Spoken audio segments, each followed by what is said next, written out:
All right, the time is 7 p.m. on Tuesday, September 19th. I'll call to order the meeting of the Bridgewater Town Council. This meeting is being aired live and recorded for future broadcast. Please join me in a salute to the flag. I pledge allegiance to the flag of the United States of America and to the republic for which it stands, one nation, under God, indivisible, with liberty and justice for all. Thank you. All right. The council has not been made aware of the passing of any military veterans, but I would ask that you please join us for a moment of silence to honor all those veterans who have passed.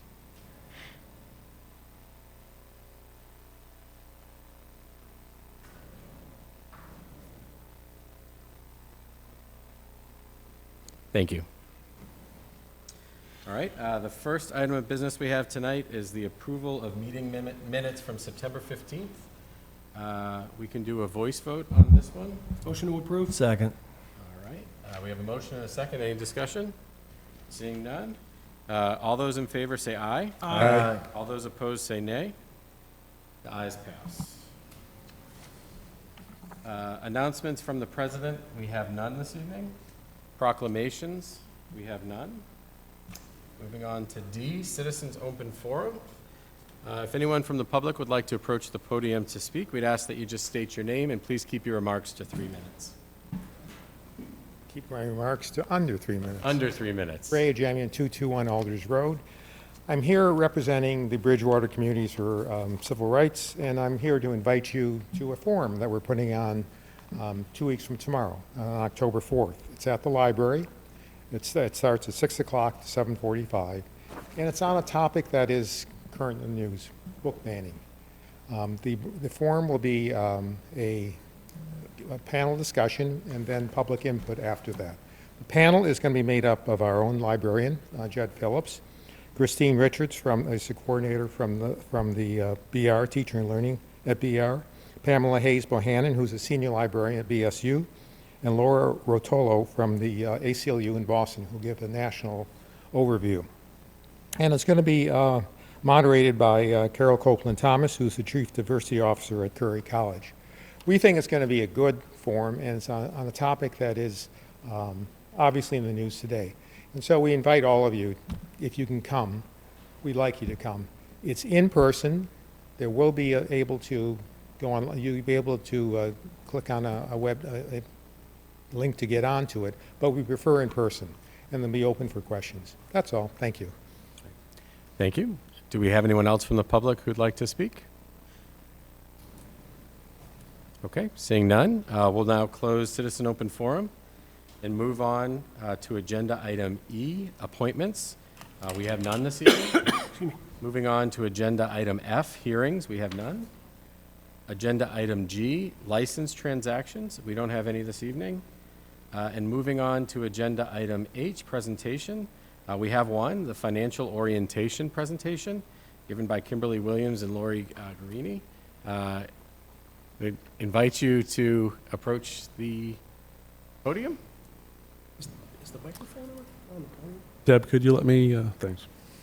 And can we just check to make sure that the podium microphone is on? Testing, 1, 2. I think it is on. I don't think it's lit, but there. That seems better. Testing, better? Yep, thank you. So,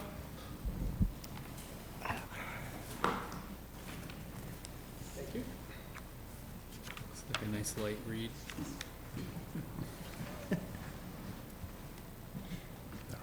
So I'll, if I could, Mr. President, I'll just sort of introduce, we have a relatively light agenda this evening, and we figured this would be a good time to give the council a little bit of an update on municipal finance. So it's the most exciting thing that you can do on a Tuesday night, but we'll make it fun. But I think this came about when we made an effort to try to schedule orientation for some new counselors as it relates to finance, and we were having a really hard time trying to get everybody in the same room at the same time. So We chatted about it internally and decided that it made a lot more sense just to bring it to the council as a whole, because many of the councilors are new, and some of the more seasoned town councilors probably want a little bit of a refresher too. So hence, we are here today. I think I don't need to introduce Lori to anybody. Lori Greeny's acting finance director. She's been with the town for a number of years. I won't say how many because I don't know. And has really been the glue that's held a lot of our finance departments together, certainly over my tenure. So she knows the town from a financial perspective inside and out. She probably knows everybody else's job inside and out too. So I'm certainly happy to have Lori in this role. It's very exciting for us.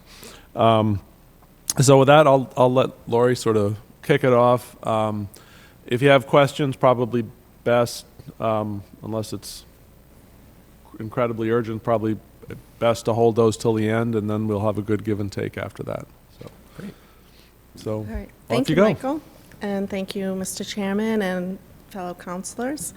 I'm really excited to be here because I love what I do, municipal finance. It's something that I enjoy. I enjoy working for the town. I've worked for the town about 20 years now, so I've been in many departments, so I've seen it come up and down, and it's great to see it where it is today. So that being said, we're just going to do kind of an overview of some of the things that the finance departments do. So what do we do?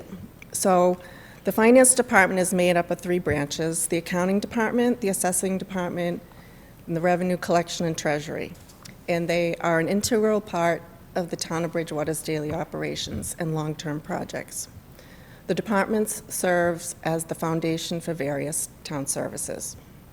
So our core responsibilities, and there's many responsibilities, and trying to limit them was difficult, but we're, doing our best here. So provide quality management of the town's financial resources and its enterprise resource planning activities, ensure fiscal responsibility, and support the decision-making. We also provide financial services to all internal and external stakeholders with exceptional customer service. I like to think that our departments go the extra mile when residents or calls, and there's many in a day, and you guys are lucky to have such the great team members that you do in this town, so I just wanted to mention that. So we also oversee and implement internal controls, executing the financial policies accepted by the town. So again, what Michael said, this is geared to newer officials, and I know, looking at Sean, I've seen him in the Finance, Budget, and Subcommittee years, so this is probably like a little review for you, but, Okay. yeah, so we thought it would be great to introduce some of this stuff to the new councilors, as well as bring it to the attention of the community itself. So the next slide is budgeting high-level sources and uses. So what are sources and uses? So the sources in basic form is our revenues. So we put together what our revenues can be so that we can put them to use or use them for expenditures of the town. So some of the revenues are grants, property taxes, and utility fees. And like I just said, they're used for operational expenses, for capital projects, and mostly debt service. So we'll continue with sticking with the budget process. So the budget process begins with financial policies, begins with capital improvement plans. We have long-range financial forecasts, and that help determine what we get an annual budget document. So we're going to probably just focus on the general fund and the enterprise funds for this presentation, but just so you know, there are many types of funds in municipalities. There are trust funds, stabilization funds, revolving funds, annual revenue funds such as CPA, General fund is typically all unrestricted revenues that don't, by statute, belong in any other segregated fund. So the general fund is the main fund. It accounts for sources and uses of resources that are discretionary to the town council in the provision of its activities, its programs and services deemed necessary and desirable by the community. So we also have a few enterprise funds. And the enterprise funds they're separate financial reporting for the town services, and they're usually a user fee that self-supports the fund itself, and it pays for its own expenses. So, for example, the water fund, it's based on the water rates, the water revenue, and all of the revenues are used to support and pay for all the expenditures of that particular fund. So next. So this is what we annually vote and report on, the general fund and the 3 enterprise funds. So I put a little notate of what the council voted in May as far as the FY24 budget is, the general fund, transfer station, the sewer fund, and the water fund. So those are what you voted back last May.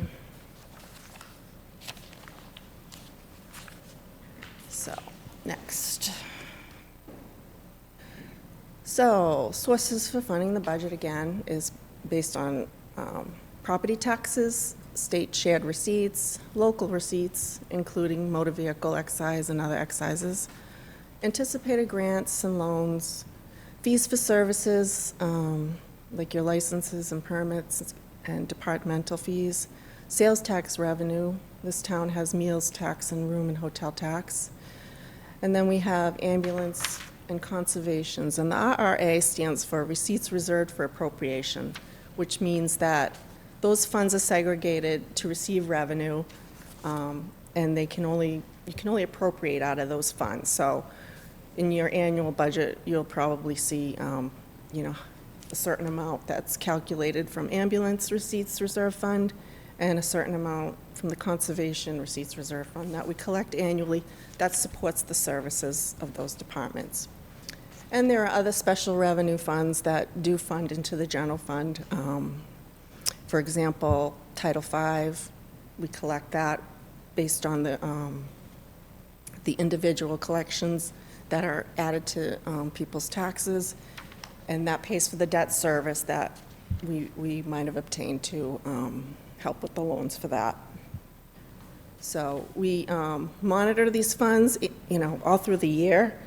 For example, the ambulance receipts fund is an important revenue for the town. So we meet regularly, monthly, with our ambulance billing company. It's New England Medical Billing, excuse me. And so we meet with them regularly. They know the trends. They, do a great job for the town. They go over the billing and the receipts with us, and we usually can recognize if, what's happening in the Commonwealth and things of that nature. So we keep on target with that, usually on a monthly basis, because it's one of the important revenues of the town.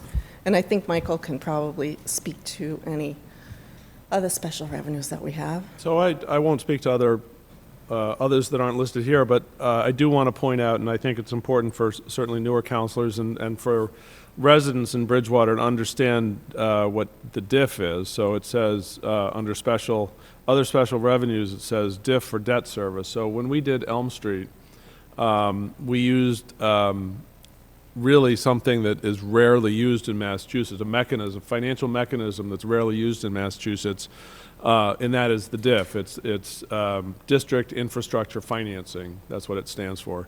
And District Infrastructure Financing says, okay, we're going to carve out a neighborhood, essentially. In this case, it was industrial property, excuse me, off of Elm Street. And after this date, any improvements made on those properties will specifically go towards funding repairs and rebuilding of Elm Street itself. So that was about an $8 million project at the time. We offset it with a $3 million MassWorks grant, and the remaining $5 million is being funded through a bond issuance, but the bond is being more than repaid right now through that diff fund. So we segregate tax payments when they come in. All those increase in taxes that occurred after that date, the diff date, go into the diff fund and then are used to pay off the bond payment for the $5 million that we had to borrow in order to get that project done. So that was just a little piece of information, and I think that worked out very well for us, and now we know how to do it. If an opportunity comes up that's appropriate, we may do something like that again. So it's worth it for you to know what that mechanism is. It's not, I hesitate to call it a mechanism because it sounds like it's, some nefarious thing that we're doing. But it's something, as I say, that's not used a lot throughout Massachusetts. TIFs, tax incentive financing, is a much more popular mechanism for folks to encourage economic development. This is a way to finance capital projects or infrastructure projects that need to be done in order to develop properties. So that's really where Elm Street came from. So. Thank you, Michael. And that's key to, we're always trying to think, how can we do things in a different way or in a better way or a more efficient way? So we're always looking at other communities and seeing how they make things work or they don't make use, but we're always looking for new things to try to save the taxpayer in the end. So that being said, so the uses, we covered the sources. So the uses, expenditures of the town, they include, these things: operational, capital, and debt service in the regular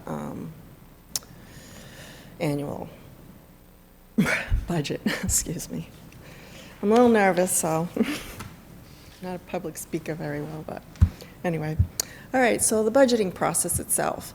As you know, in the financial policies really kick off the budget process. So your budget resolution, that usually comes up sometime in the fall, maybe late November.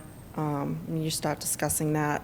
That goes through committee, and then you end up voting that to give the town manager and his team, guidance at how we're going to fund the budget. It gives us your goals and what the community would like to see inside that budget on an annual basis. So it also usually consists of having reserves policies, meaning, a lot of the cities and towns call it free cash, but it's really for our reserves. So that being said, we try to simplify the process so that it's easily understood. And again, the policies started off, our goals, and then we set timelines.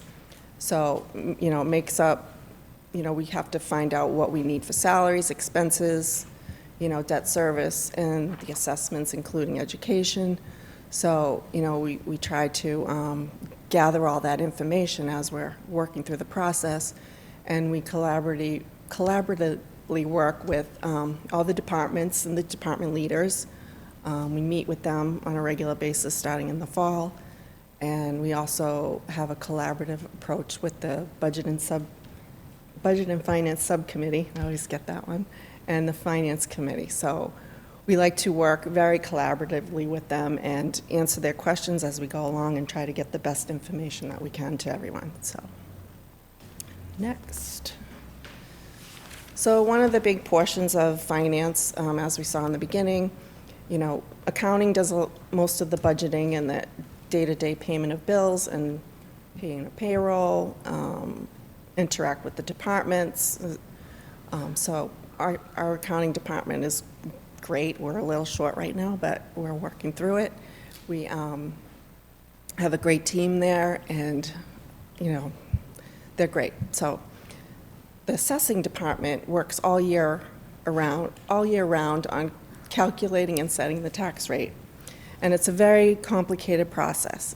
It doesn't seem like it should be, but, based on all the Mass General laws and how everything's assessed and valued, it really is complicated. And we have a wonderful chief assessor that works for the town with 20 years' experience. She is often called by a lot of other communities because she's been around a long time. She's very well educated, and She does a fantastic job for the town. So this is like easy for her, but it's an all-year process that her and her staff work on to get this ready. So, but what is the tax rate? So a municipality's entire budget plan for the fiscal year is laid out on the recap sheet. We call this process the tax recapitulation process. So until the tax rate is set, the community cannot send out an actual property tax bill, meaning we send out preliminary bills, you all know, at the beginning of the fiscal year, and that's usually based on the previous year until we gather all the information and data so that we can get the actual tax billing ready with the new values and the new assessment. So the property tax rate is an important factor in the budget, too, because it is the single largest source of revenue that the town can use to pay for its expenses. The state does limit on local taxation, restricts the ability of the town to fulfill the growing public demand for services. So, as you know, we're restricted by Proposition 2.5, but we all know inflation and expenses usually are way above that. So setting the tax rate timely also is key to the success of our finance operations. Cash flow is imperative to reduce any additional costs of borrowing or any lost investment income or delay regular financial activities if we don't get the bills out on time, because we're like very regimented at how that works. So, and many of you may or may not know, but there's 3 basic factors that affect the tax rate determination. So it's the property tax levy, so the revenue a community can raise through real and personal property taxes. Each year, the amount to be raised must be determined in accordance with Proposition 2.5, which I just briefly mentioned.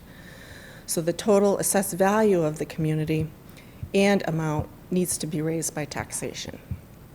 Well, the amount needed to be raised by taxation, excuse me. So the tax rate formula, as complicated as it is to process, it's really the total tax levy divided by the total assessed property value, and then times 1,000 equals the tax rate. So I don't know, that's very confusing for most people, but it's a process. So, okay, and we also have the revenue and treasury, the revenue collection and treasury department, who are the collector of taxes. So we also have a great staff. The town has 5 employees down there. Most of them are pretty well experienced. They handle themselves wonderfully. They do a great job for the town. They're efficient, and they deserve all the credit for collecting all the money that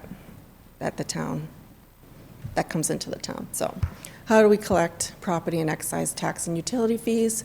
So we have billing and collection schedules established, and they're followed to ensure timeliness in all of that.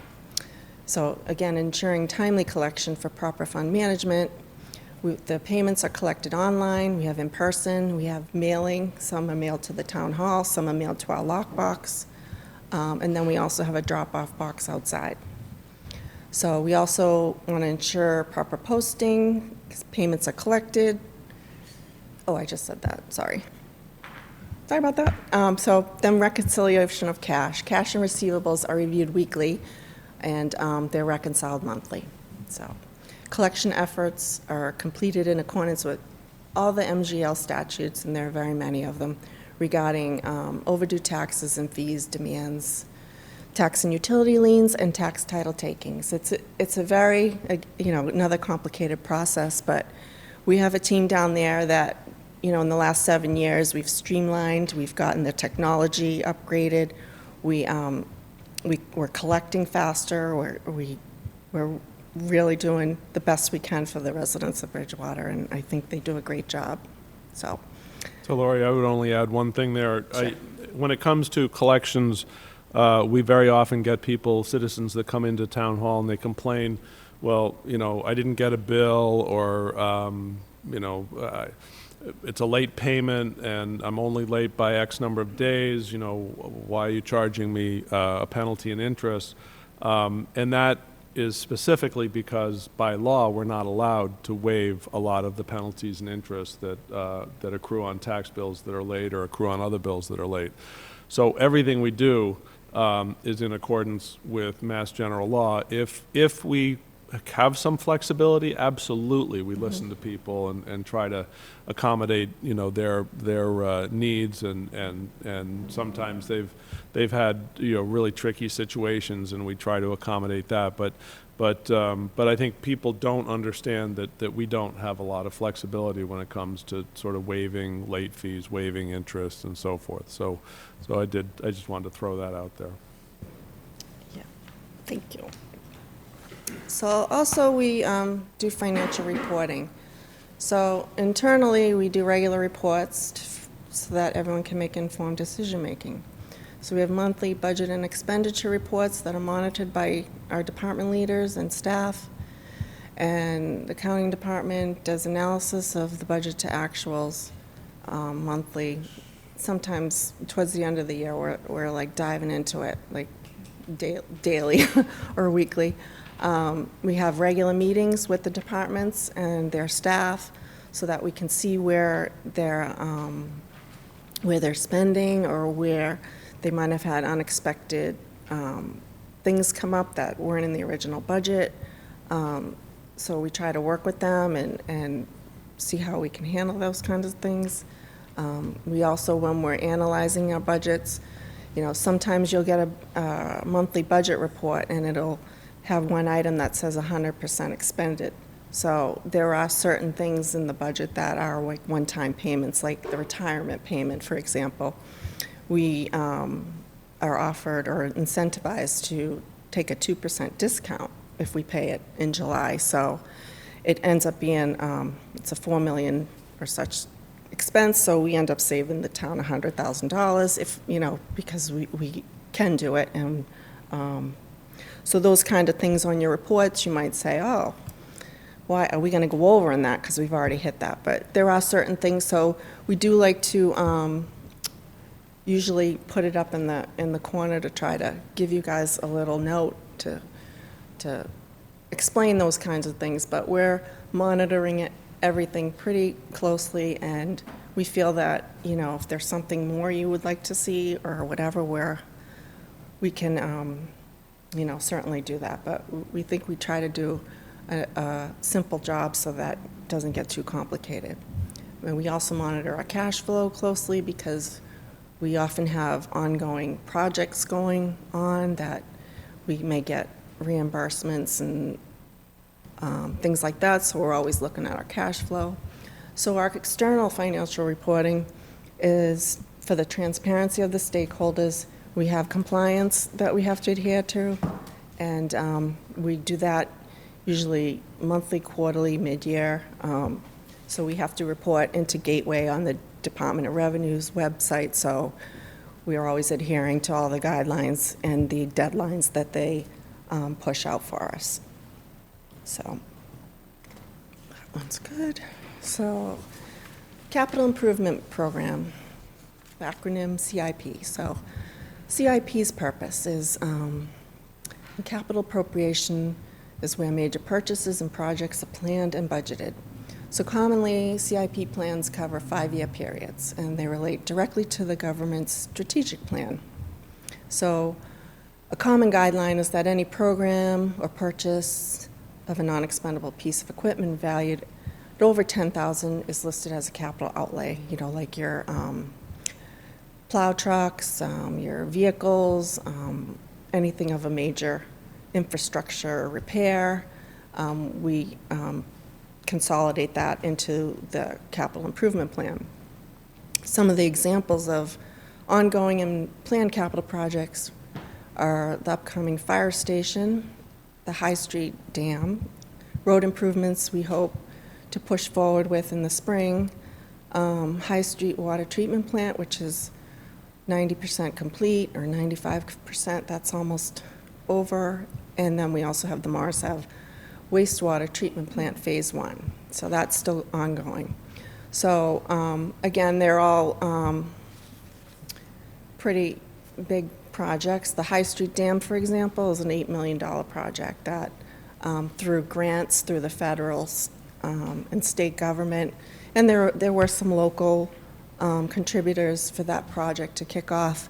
It's all funded by grants. You know, it doesn't cost the taxpayer in Bridgewater any extra in their, in any of their bills from the town, whether it's property tax or user fee. So that's strictly grant. But it is also included in the town's CIP program because we like to capture everything that's going on in town, and you can see a full picture of each project, whether, you know, CPA is paying for something, or, you know, we have grant money, or we're taking a loan out for whatever. So we like to incorporate everything in our CIP plan, and that always is a rolling plan. So we you know, changes, that priorities change, so we try to keep it as updated as we can.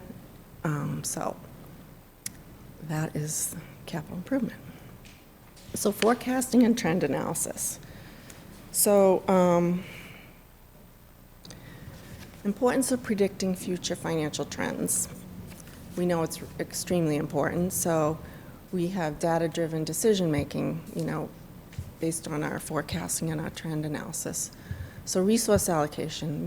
Municipalities have limited resources, so predicting financial trends help them allocate these resources efficiently. So we need to know, basically, all the time where we're going to be. Budget planning. Accurate financial predictions are essential for creating and managing budgets. And then long-term planning. Municipalities often engage in long-term projects and initiatives that require significant financial investment. So as you know, we're always trying to see how we're going to do that.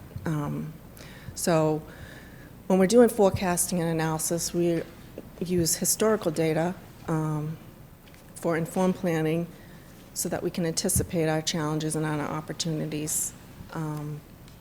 And economic trends is also key. I mentioned the DLS, the Division of Local Services, which you'll see in an upcoming slide. They offer DSL alerts and bulletins and updates. They're always on top of what's going on at the State House, what's going on in the economy, what's going on. So we have some great partners in the state that try to keep the cities and towns informed of what's upcoming, what's not upcoming, and what we can look forward to. But we also work with our departments closely. For example, building and permitting, our inspectional services department. You know, our assessors work very closely with them, monitoring the number of permits for new buildings, for additions, for new developments. So they work closely in tracking those metrics so that it helps us to use that information for forecasting and seeing what we're currently doing and what we think we might do. And so we're always looking ahead and in front of us. So we do a lot of analyzing, and we try to stay on top of things for that. So I don't know if you have anything to add for that, Michael? I would only add, I think one of the examples that we've used quite frequently over the last number of years is motor vehicle excise. So we probably are one of the few communities that really tracks, you know, who's buying new cars, who's leasing new cars, how is that, because that has a direct effect on our motor vehicle excise, which is not an insignificant part of our revenue stream. So we really try to look at that as a trend. That can also give you a lot of insight into just general buying trends, which helps us in other areas, not necessarily the budget, but certainly motor vehicle excise is sort of an excellent canary in the coal mine for what's happening out in the economy. So that was it. Thank you. So I mentioned earlier the Division of Local Services. It's the DLS. So let me just read.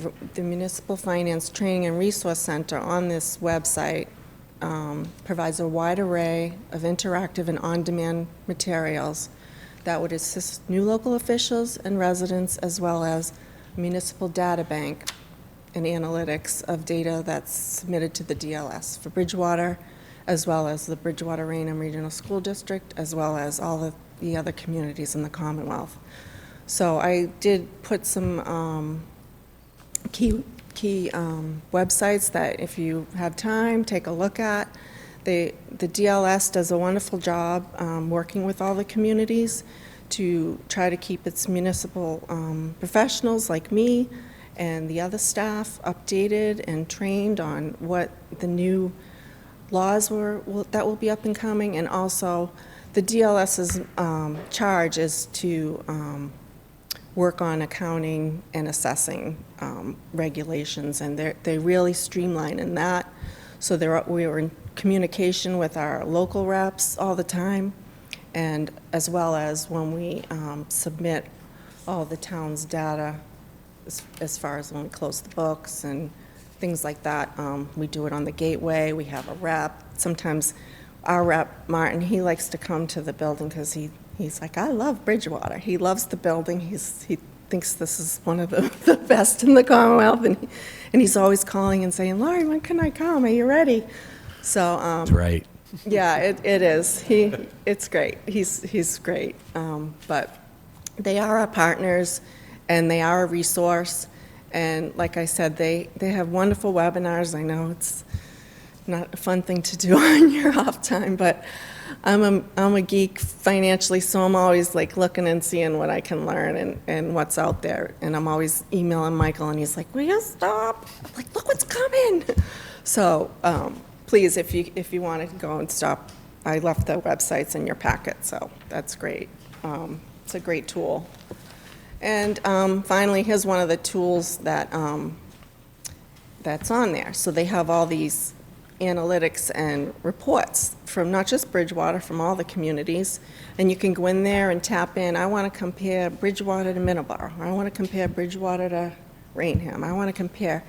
You can download these reports, and it's amazing. We use them for analytics too, because it has all of our historical data on there, and it's great to see it in a visual chart sometimes instead of, the boring regular reporting. But so this is our undesignated fund balance, retained earnings availability, otherwise known as free cash.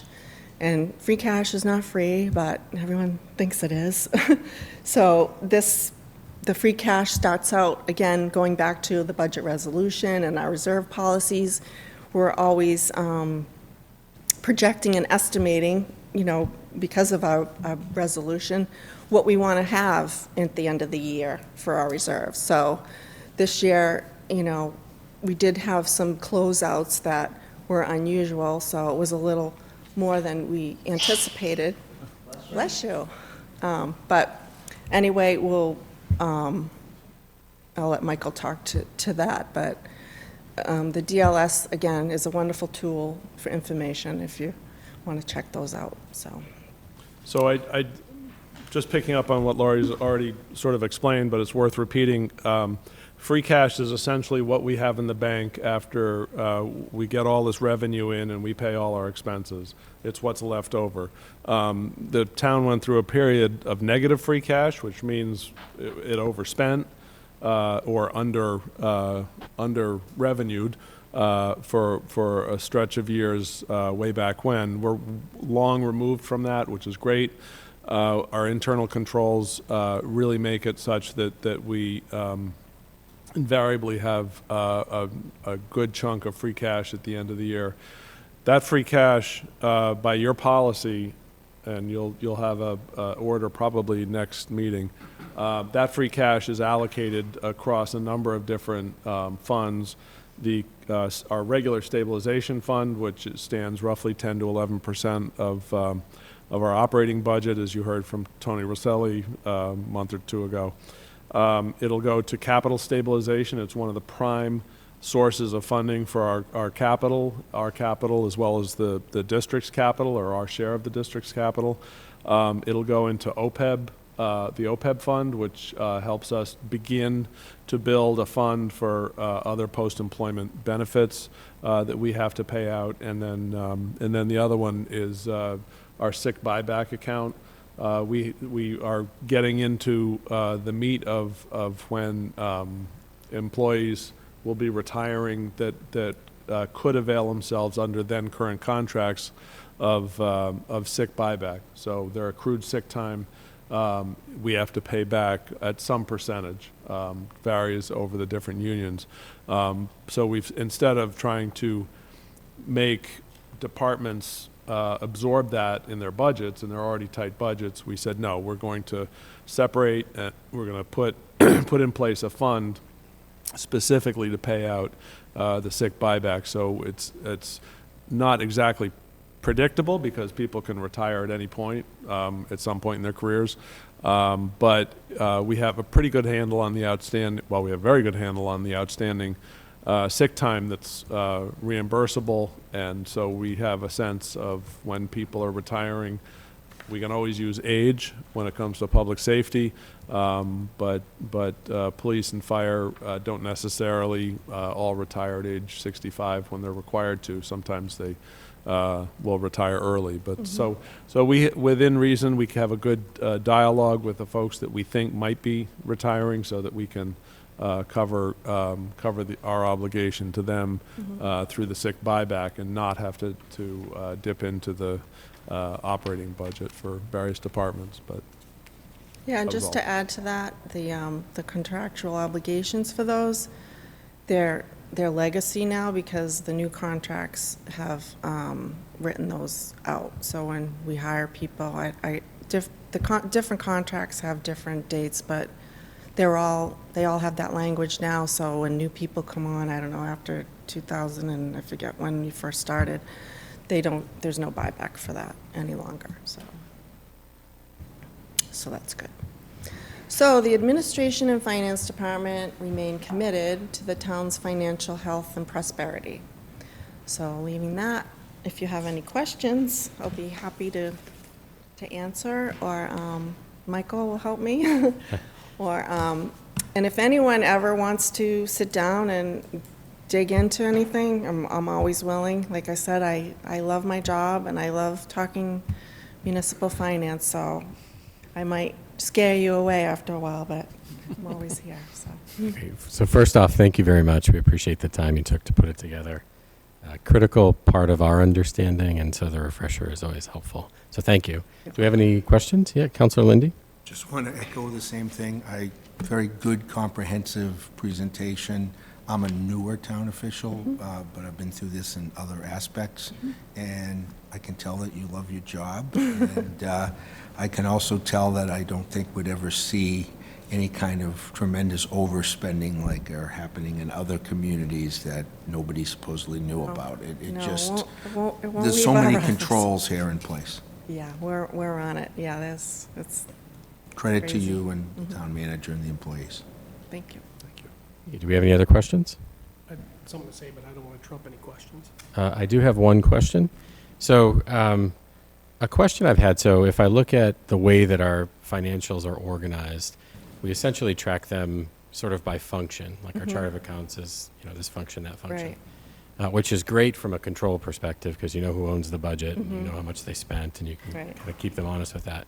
One of the tricky things I think for us is we tend to think of money maybe in a slightly like pivoted way where we're wondering how much money overall are we spending on downtown revitalization, or how much money overall are we spending on education, where there might be individual expenses sort of scattered throughout the budget.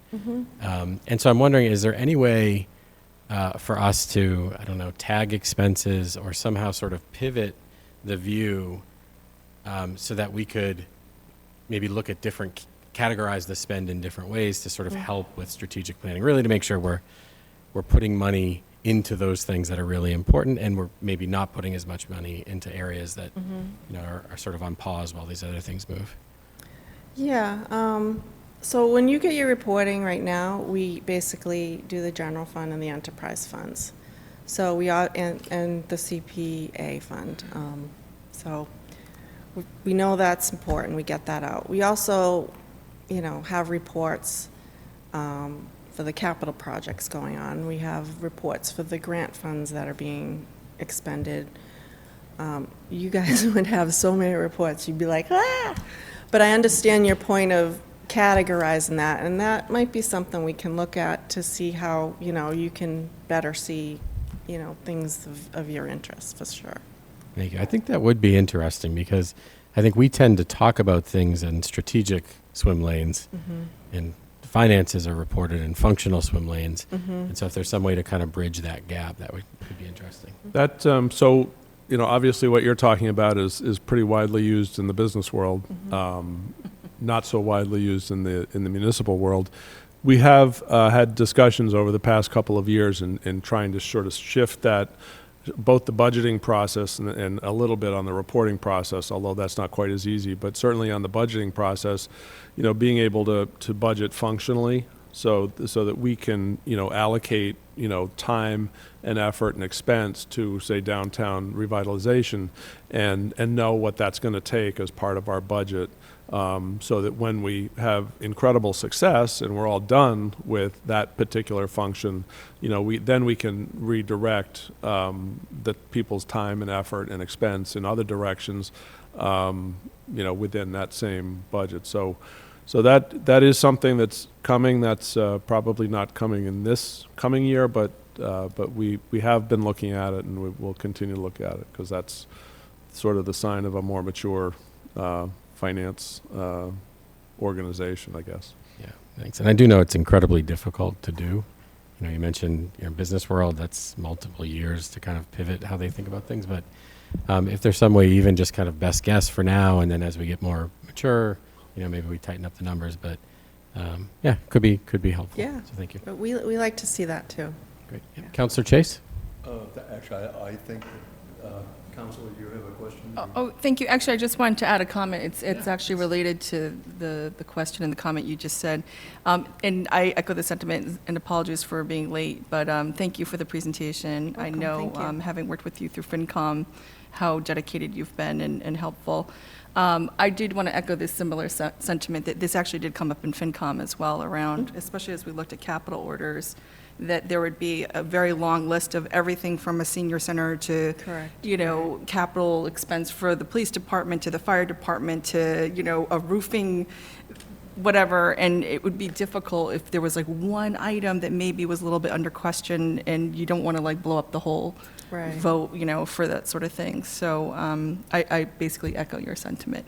So thank Yeah, you. that's something we can certainly. Thank you. Councillor Chase? Yeah. Thank you, Mr. President. I do just have a question, Lori, if you can help me with it. But I think that, just on the subject of expenditures, I think citizens are always interested to learn, even as difficult as it is to kind of put it in terms like this, but sort of where the town stands with respect to other area towns. And I think about it in terms of expenditures, and I think we've understood in recent years that comparatively, that Bridgewater, on a per capita basis, actually expends a fairly low amount relative to It does, neighboring yes. communities. I'm wondering, is that still, in your experience, accurate? Well, the town certainly is working on some large projects now, and I know the roadway projects comes to mind. A lot of other cities and towns are borrowed, they have a lot of debt service. So that works into their, expenditure by community, because they have these, large million-dollar projects out there, so. But yeah, I do see what you're saying, because Bridgewater hasn't borrowed largely up until the last wastewater treatment plant coming up and a couple of those. But the roadway is certainly that's gonna put us pretty similar to other communities as far as expenditure per capita, for sure. Okay. Does that Thank you. answer your question? That's fine, yeah. Okay. Thank you. Thanks. I do think if you break it down and look at pure operational expense, we definitely are a much smaller, leaner operation than certainly our peer groups. Capital projects. Yeah. Capital projects aside, correct. And that's quite by design. I mean, we know that we've got a lot of pent-up capital demand. Roads is a great example. Really very little attention has been paid to roads for, a generation or two. And that's now coming due. That bill is coming due, so to speak. So we know that we've got to maintain a very lean operation. in order to justify any request for capital funds from citizens or residents, property owners, to address some of the pent-up capital demands. So it's quite by design. You know, people don't have time to complain, so that's probably a good thing. Thank you. Do we have any additional questions? Okay, seeing none, thank you very much. Actually, Oh, sorry. I Yep. wanted to make a comment. I didn't want Yeah, to. sure. Councilor George, please. Thank you, Mr. President. So I've had the honor of being on Budget and Finance. I think this will be my 4th year. And I can tell you that my first year as a counselor, getting into the budget was like drinking out of a fire hose. Not only did you have to understand the sources and uses, but you had to understand the reporting. So I've been in banking all my career. The reporting in the banking world is a lot different than it is in the municipal world, especially with red numbers that really drove me crazy, that people had to talk me off the ledge, because the red numbers aren't necessarily a bad thing. They're the revenues. But I will say this, for every year that I've been on the council, every year that I've been on Budget and Finance, when we start the budget process, we do have some, I'll say spirited debates, nothing unnecessary, nothing personal, things like that. As Mr. Dutton says, there are certain indicators that the finance department likes to use to project revenue, motor vehicles, state aid, things of that nature. I've always had kind of a little bit of a, say, craw on my side. If you look at the free cash, I'm all for generating free cash. I just think sometimes we go a little too far on the conservative side. Because remember, too, the free cash is allocated to reserves versus having monies coming in as revenue can go to operational expenses. I'm not saying it's a bad thing. I'd like to see in the future a budget where we can get into generating recurring revenue for reserves and things of that nature. Probably not in the near future, but I will say across the board, after we have the budget done, after we have it approved, the finance department, Mr. Dutton and his team do a very, very, very good job of keeping us up to date on our trends, where we're doing well, areas of concern. Luckily, knock on wood, the areas of concern that we've had, at least when I've been on the council, have been minimal, which is good. But at the end of the day, it's everyone's responsibility, the council, the general public, to really maybe not so much know the nuts and bolts, but as the earlier question was, where are we getting the money and how are we spending it? We have our auditors in here, and every year we've gotten a great audit, which not every city and town in Massachusetts can attest to. But there probably will be some areas of need to adjust the budget resolution, depending on what we're looking at for ongoing expenses, increases to departments, staffing, things of that nature. So just more of a general comment, and I just want to say, Laurie, thank you very much for presenting and also all the work that you've done over the last 2 decades. We've come light years from where we were when I first moved into Bridgewater 26 years ago. So thank you. Thank you. Thank you, Councilor George. And thank you again. Thank you. Okay, that concludes Agenda Item H, presentation. We're going to move on to Agenda Item I, the Town Manager's Report. The first item is the High Street Bridge closure update. I'll defer to the Town Manager. Thank you, Mr. President. Happily, I have no reported problems to report, other than minor issues, typical of a construction project. Generally, everything is proceeding as planned. Our biggest challenge right now is getting all the state and federal reporting up to date and out the door. So that's a good problem to have. It is, as I reported, I think, last meeting, it is now more certain that the road will continue to be closed until November, and that's mostly due to the delay in getting started. And obviously, it's been a lot rainier this year than it was last summer, so that's presented a little bit more of a challenge to the contractor, but nothing horrible. So we are looking at a November date to get that road back open. And as we get closer, obviously, the contractor will be able to give me much more specific timelines, but it does look like November. But otherwise, going well, but I'm happy to answer questions about that, if anybody has questions. Do we have any questions? Yeah, Counselor George? President, through you to the town manager. Early November, mid-November, or late November? Right now, we're looking, excuse me, early November, right now. I can't promise that by any means, but that's what we're looking at. No, I understand that. I just wanted to have a little bit more clarity. Okay, thank you. Thank you. Any additional questions? Okay, we can move on to item B, fire station update.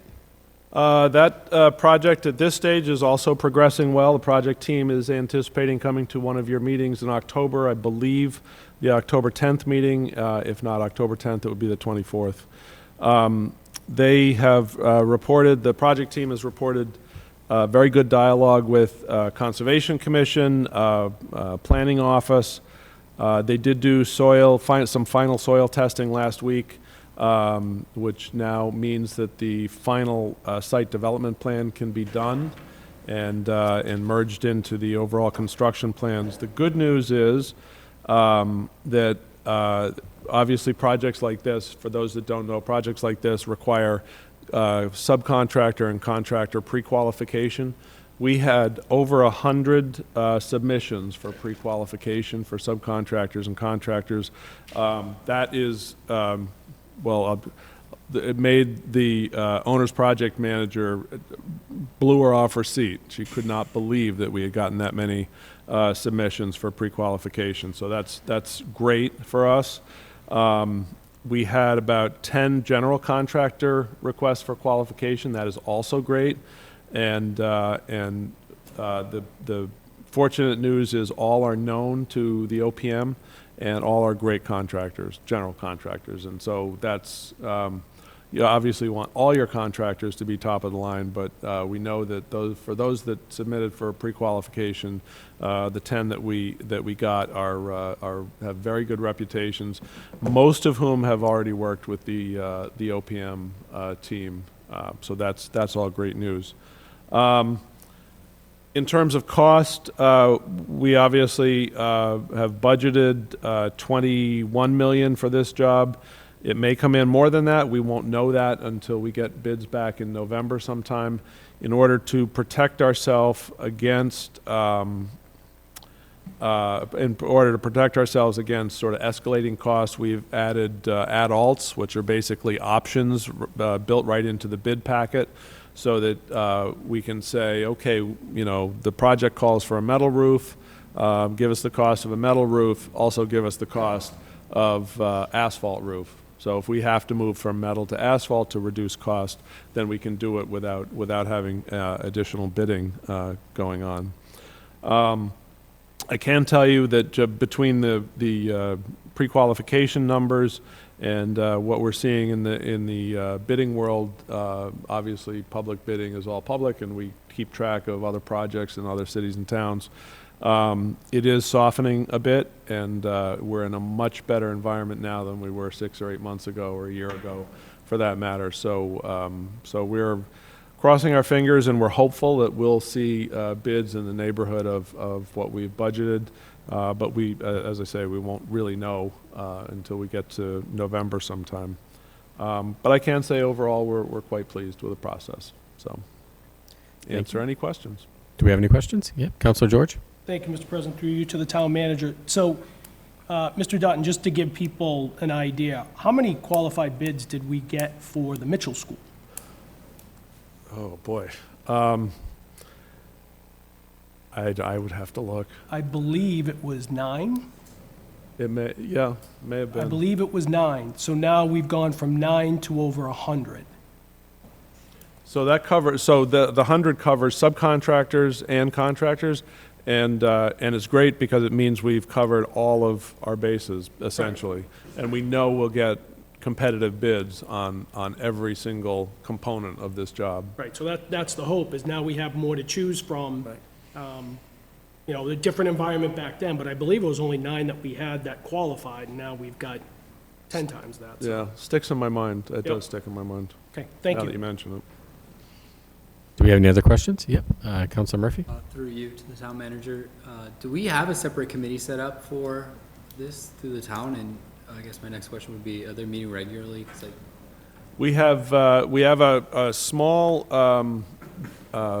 committee, basically, you know, the interested parties that work on a weekly basis with the OPM and the architect to design the actual building. We have a building committee that we put together a couple of years ago. They have not met in a while. They will be meeting before your next meeting, when we've asked the architect and the OPM to come and show you the plans. So they will be meeting within the next week and a half or so. Any additional questions? Okay, let's move ahead to item C, water update. Water update, I wanted to give you an update on two different components of water, and I try to keep these two things separate because they are separate. One is water quality, and one is water supply. So on the water quality side, happy to report the High Street treatment plant has been up and running, is up and running. The number of calls complaining about discolored water have shrunk to almost nothing, which is great. The discolored water will come back as the crews, the distribution crews, continue to flush the water lines, which, you know, in the fall may be somewhat intermittent, but we do post all the flushing schedules and updates on the town's website, as well as push those out on Facebook. So we try to let people know when flushing is going to be occurring in their neighborhoods, and we all put little sandwich boards in neighborhoods as well, so that those that aren't on technology at least have a little bit of warning. But honestly, the calls from on account of discolored water issues really have shrunk up. So I know that there were recent concerns circulating due to other towns around us sending out warnings about manganese, and I think I just wanted to sort of air those, acknowledge those concerns, but also let you know that Bridgewater has everything well, never mind. We have both high levels of manganese and iron in our water, naturally. These are naturally occurring.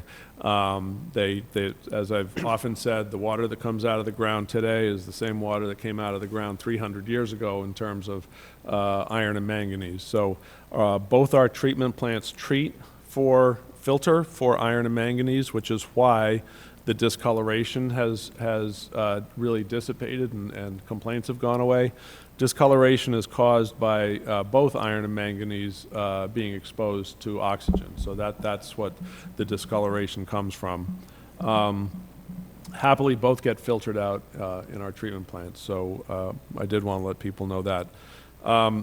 We do continue to test for PFAS. PFAS, obviously a nationwide issue, certainly not Bridgewater exclusively. It's a worldwide issue.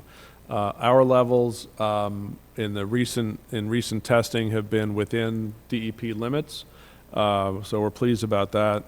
In fact, I can tell you that we are working very closely with DEP on PFAS source testing. They came to us as a town that doesn't have seriously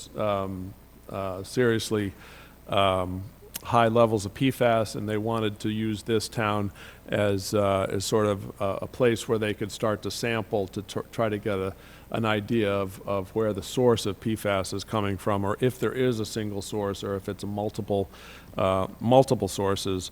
So we have worked very closely with them on that. We've certainly given them every opportunity to come and test our water bodies, test our test wells, and so forth around town.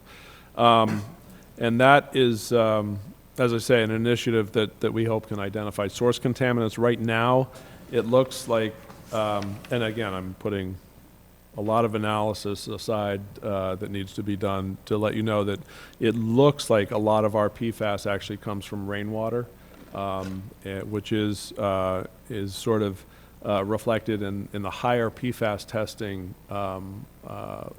limits or test results in open bodies of water. So that's just a matter of interest. There's, again, nothing that should be taken to the bank on that, because that obviously requires DEP to do a lot more research and analysis of their test results, but that's what it looks like at this point.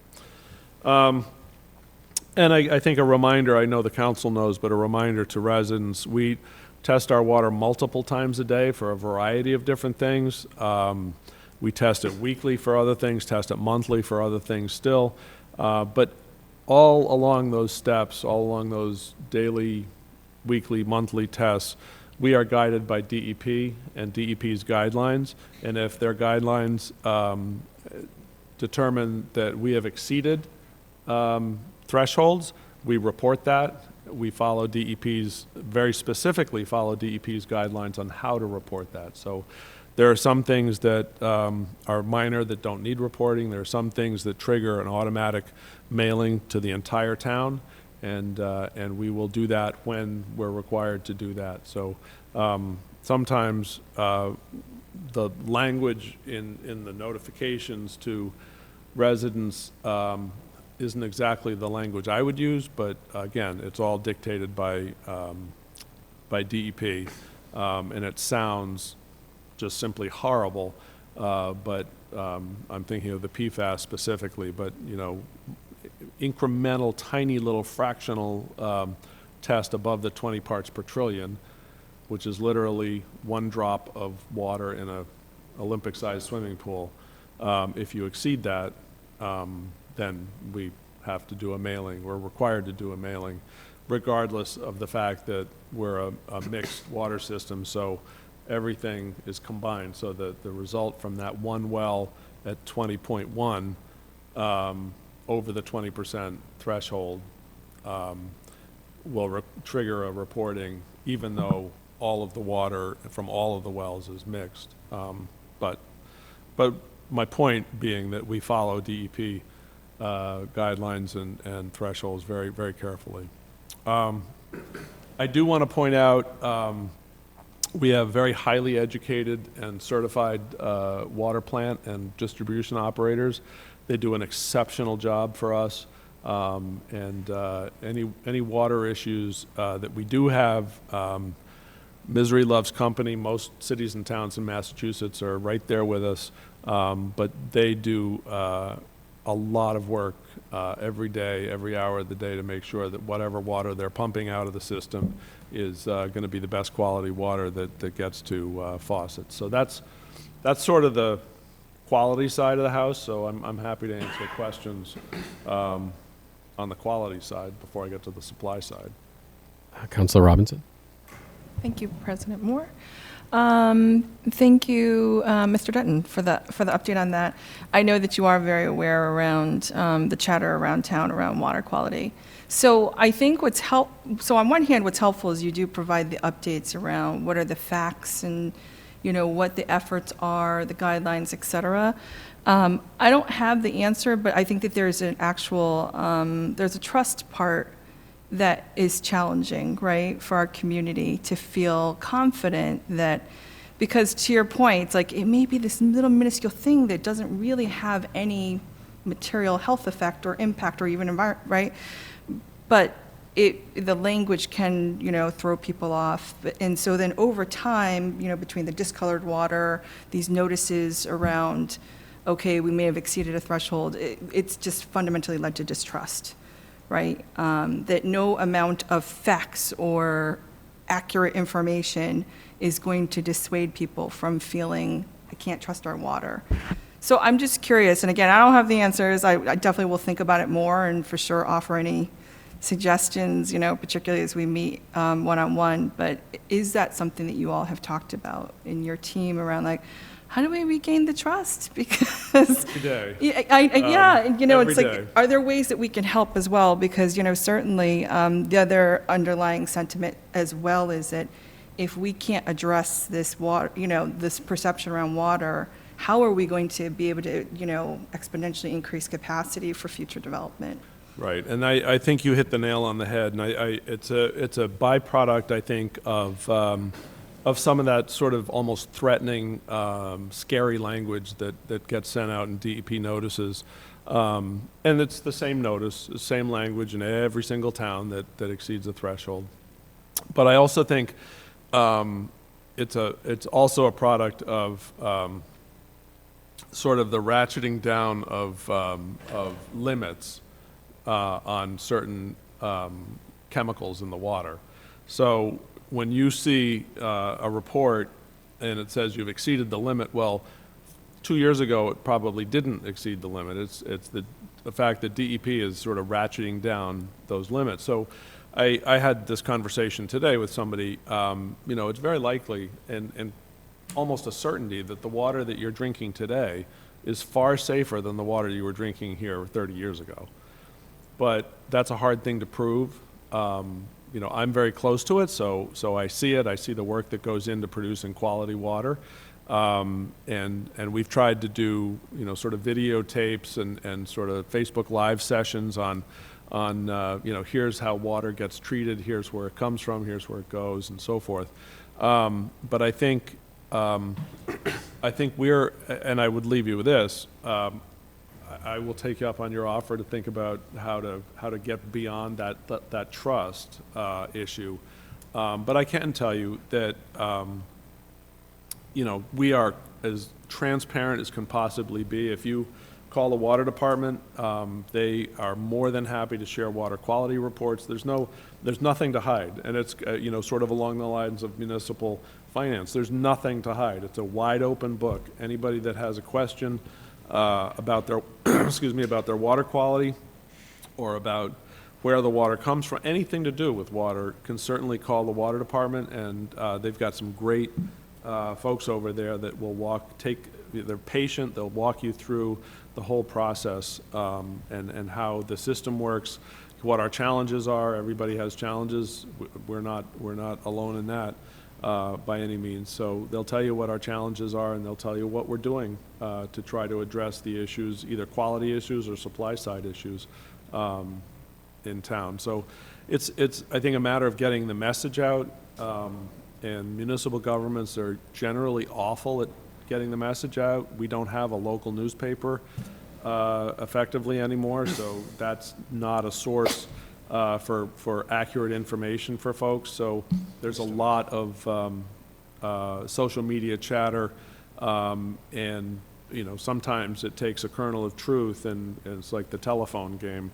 By the time it goes around several times, we're putting a highway through Central Square, or whatever the case may be. So I think trying to get accurate information out to people in a methodical and systematic way is what we can do. But boy, we struggle to try to figure out how to broadcast that information effectively.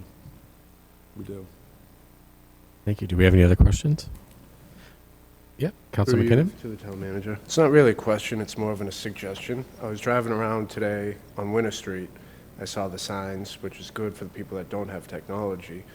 But at the same time, do those people know, hey, you should run your cold water for at least 10 minutes to clear out the system so all your sediment doesn't go into your hot water? Maybe that's something you and a zoo look into, putting notes on people's streets. Because, I saw them on Winter Street, but who knows Conan Street? I didn't see any signs there, so all those people could have been just adding all the stuff into their hot water tank. And if it sits in your hot water tank, your hot water, the bottom rots out, and then it explodes, and then your basement's flooded. Yep. And No, that's that's just a a very good point. suggestion Yeah. to No, thank gain you. trust. That's a great Something to look into. Great idea. And it's simple. Exactly. Thank you. Thank you.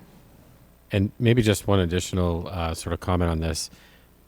This has been a hot topic for as long as I've been on the council, and I see the town continuously trying to find the right way to message. You mentioned the videos. I think we've set mailers. We've done a lot of different things. What I've noticed is over time, the same questions are coming back, and I'm trying to point people to the resources that already exist, and I actually can't find them. Like, I couldn't find the videos.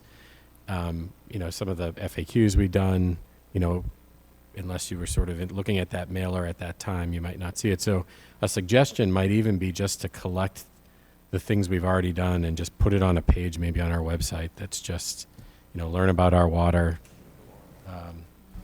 something like that. Because we do have some real, we spent a lot of time in a lot of different ways trying to communicate this, and I think it would be good to just make all that stuff continuously available instead of point in time One available. page. Yeah. Yeah, one place. Good. One more. Thanks. Should we move on to the supplies? Oh, sorry. Yep, Councilor Lindy. One more low-tech way, the public library. Have copies of things at the public library for the people that don't use the technology, don't use Facebook, even if it's on a DVD or any of the written materials. I mean, when I go looking for stuff, I'm still old-fashioned, I like printed stuff and some video. And maybe we'll make you a TikTok star next. Nope. People look for things in shorter form now, They do, especially younger people. Yeah, no, I completely agree, and I think I had mentioned to the council a while back, I was at a conference a year ago, or 2 years ago probably, and that was, here comes TikTok, you better get used to it, so it's not a terrible dancer. All right. Should we move on to the supply side? On the supply side, yes. So on tonight's agenda, you'll see 2 loan orders. This is the first of probably a succession of improvements to the existing system that we have. And it's certainly not uncommon that wells, well, it's absolutely common that wells go through a lifespan and need to be replaced. So that is the case with wells 9 and 5. One of them is in the High Street well field. One of them is in the Carver's Pond well field. So I estimated the other day, we lose about 64,000 gallons a day from well 9, which is in the High Street well field, and a little less than that from well 5. But we are permitted for a certain amount in both those wells. We want to make sure both those wells can produce right up to what's permitted from them. So if we're losing about 30% of the flow from those 2 wells, that's a big impact to our daily demand for water. So it's something that we can get done within a year, something that needs to be done regardless. So that's on your agenda for tonight. We're also, I think I've mentioned before, plowing forward with our engineers and Department of Environmental Protection on the Vernon Street wells. The DEP has actually been very helpful. They've laid out steps for us to take so that we don't have to, essentially so we can save a little bit of money on retesting and redoing the pump tests on those wells. So that's good news for us. I will say that the conservative timeline brings us to about 2028 on tying in Vernon Street wells. So this is not a quick process. This is a multi-year process. We go through a lot of steps to get there. But again, our engineers are certainly capable of doing this, and DEP has been very willing to, they know what we've been through with our water issues. And no, a lot of towns, they know what a lot of towns have been through. But they've also been very tuned into these wells since they did pump tests about 10 years ago, roughly 10 years ago, 8 years ago, I guess.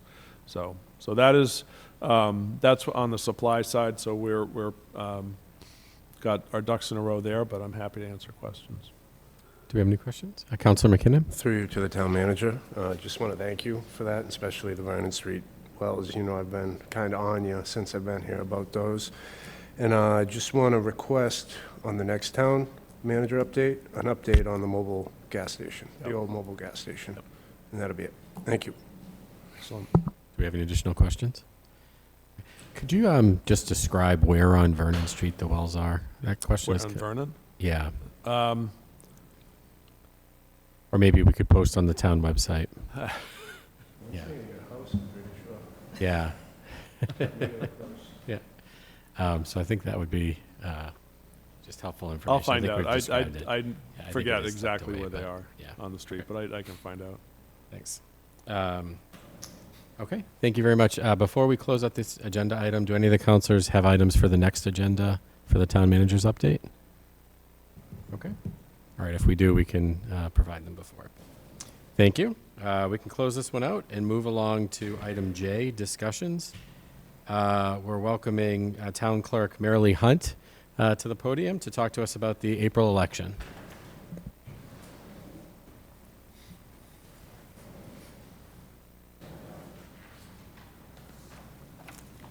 Thank you very much. I appreciate it. This is 2 meetings in a row I've been here. You're going to have to put a ban on me pretty soon. Marilyn Kenny Hunt, Austin Street, speaking as your town clerk and a proud citizen of Bridgewater. After last year's annual election, I was criticized on Facebook for the low turnout of voters. I did not then, and I do not now accept that blame. However, low voter turnout saddens me greatly, and it's difficult for our office. We put a lot of effort into elections and would like a big turnout at elections. As both your town clerk and a citizen who ran for elections 6 times, I see a positive benefit to competition for voter turnout. I would sincerely like to see the return of an engaged electorate in Bridgewater. When only one person runs for a position, or when no one runs for a position, it can be filled only by a write-in candidate, and that is not a race. It is not healthy for the community, and it should be extremely rare. And I want to take a second and step back from my notes here and say I am not casting blame or aspersions at anyone who sits on this council. If you got here by a write-in, you got here by someone not running against you, that is definitely not your fault. You are here and you are sitting at this table and you put your name out there, and I respect and honor that. So that's not what I'm talking about in here. I don't want anybody to take this personally. I've discussed various options to increase voter turnout with my staff and others, including the Board of Registrars of Voters. And I'm here to present an option that most have endorsed and consider practical, and hopefully it will be effective. Some of you may remember, as I do, but many of you are much younger than me, so maybe you don't remember, that when the select board went from 3 members to 5, we had an election where 13 people, I was one of them, ran for 3 open seats. 13 people ran for 3 open seats. That's quite different than what we've been seeing lately. The town buzzed with talk, and candidate signs were all over the place. We debated, we campaigned, we went door to door talking to constituents who had questions and concerns. The town was, in one word, engaged. Bridgewater became a sign city. I recall complaints that the lawns were growing campaign signs. That was like a big quote in the paper. We're growing campaign signs in Bridgewater. I also remember a large turnout on election day. If Dennis were here, he'd tell you he remembers a sunburn too. When signs are not growing in yards, when debates and candidates forums are not happening, when candidates do not need to engage their neighbors or their fellow residents for signatures on their nomination papers, while explaining at the same time why they are the best person for the job, voters then neither know the candidates nor their positions. When only one person runs for an open position, there is no purpose in residents taking time to come to the polls. They already know who's going to win. That has become a routine in Bridgewater and has engendered low voter turnout and our sadly equally low community engagement. The town has become apathetic, and following close on the heels of apathy is total disengagement. My suggestion to attempt a cure, I'm asking all elected officials and members of the Board of Registrars to each take 10 signs and place them prominently in their precincts, districts, or neighborhoods. They will be signs announcing the election only, not candidate signs. Thus, I'm asking you, our elected town council, to fund the purchase of 250 annual town election signs to be distributed 10 per person to all elected officials, with 30 remaining signs for distribution to be kept in my office for the first 30 citizens who ask to take them. They are simple reminders to vote, which will look something like this. Can you see it? Very simple, just vote next Saturday. price quote from Bridgewater Print and Copy shows that a cost for 250 24-inch by 19-inch corrugated, two-sided, three-color printed signs and 250 metal stakes will cost $2,900. The distribution plan includes elected officials picking up the signs from my office 2 weeks before the election, citizens picking up the signs when they're there and ready to be distributed. The first 30 who come get a sign. Elected officials and the Board of Registrars of Voters placing the signs in the most prominent locations in their precincts and districts on the afternoon or evening of the Saturday before the election or the Sunday before the election. Just so they're not up more than a week before, because you don't want to confuse. It's only going to say vote on Saturday. It's not going to have a date, because we want them to be used for many years. The elected officials will then take down the signs that they have planted on the Sunday or a few days after the election and store them at their houses for the next year's use. If the official has lost the election or otherwise is not serving the next year, they give the signs to the person taking their place. Citizen signs may be kept by the citizen if they plan to put them up again the next year, or they return them to the town clerk's office or the highway department if they aren't going to put them up another time. So I ask for your support for this project for the betterment of Bridgewater, the re-engagement of Bridgewater citizens with their town government, and a return to an active, invigorating voting process. I'm here to answer questions, listen to concerns, hear obstacles that I may not have anticipated, and I'm excited to hear your thoughts, and I will do best to answer any of your questions. That's what I've got to say. Thank you very much. Do we have any questions? Yes. For the town clerk? Councilor Lindy? I think that's a wonderful suggestion and idea. I'm all in. I do have one question, though. Okay. I'm a union person. I know Bridgewater Print and Copy is here in town. They're not a union shop. I would like to at least explore the possibility. I know that will increase the cost, but there are sources in the local area that do union. But I would feel much more comfortable buying signs that I have to pay for if they're from a union shop. So I just want to put that out there. Thank you. I understand that. I definitely will check it out. I'm also balancing the thought between supporting a Bridgewater business and going with a union shop. And so I would prefer to leave that decision to the funders of the project. You guys. Thank you. I'm happy to look for the prices and find those for you and get the numbers for you, absolutely. And I can help you with that because I Okay. know of 2 local shops. Okay, sure. Do we have any additional questions for the town clerk? Actually, Yep. Councilor George? thank you through you to the town clerk. So I'm all for increased engagement. The sign idea I think is great. The only concern I have, and I want the signs to be able to be reused over and over again, which makes all the sense in the world. I don't know if putting them up on the Sunday before the election is enough time to give people the exposure. I don't know how getting around trying to put the actual date on it so that you can put it out a little bit earlier, but then in the next election, obviously the date's going to change, something like that. I don't necessarily think it's a question, I just think there's some workaround. I know some candidates will actually buy stickers, and they'll put the sticker on the top, and then after the election, they just peel the sticker off. So Done that. Just something to consider. I mean, if you can't do that, I still would do it. I'm just saying a little less than a week notice, quote unquote, even though it'll be out there in other avenues.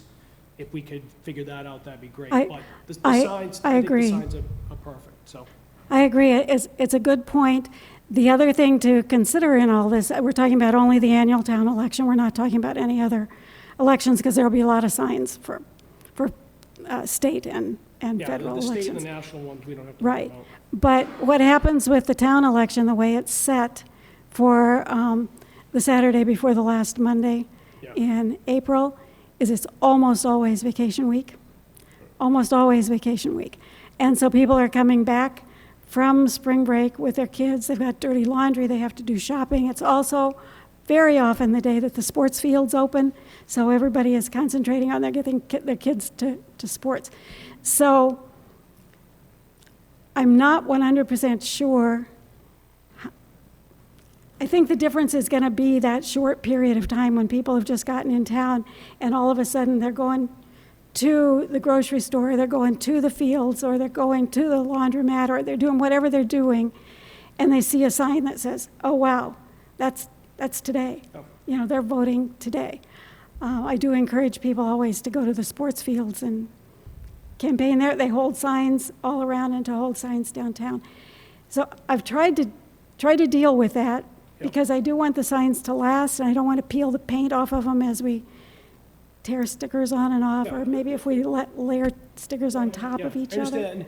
And I guess my point too, to supplement what you're saying is, if people are going to be away, or if they're just coming back, if you give them a little bit more of an advance notice, hopefully they take advantage of absentee ballots and be Yes. able to go in that direction. So, but again, you know, we'll do our best effort. There'll be people that you're not going to satisfy, but I think it's definitely worth the effort. Yeah.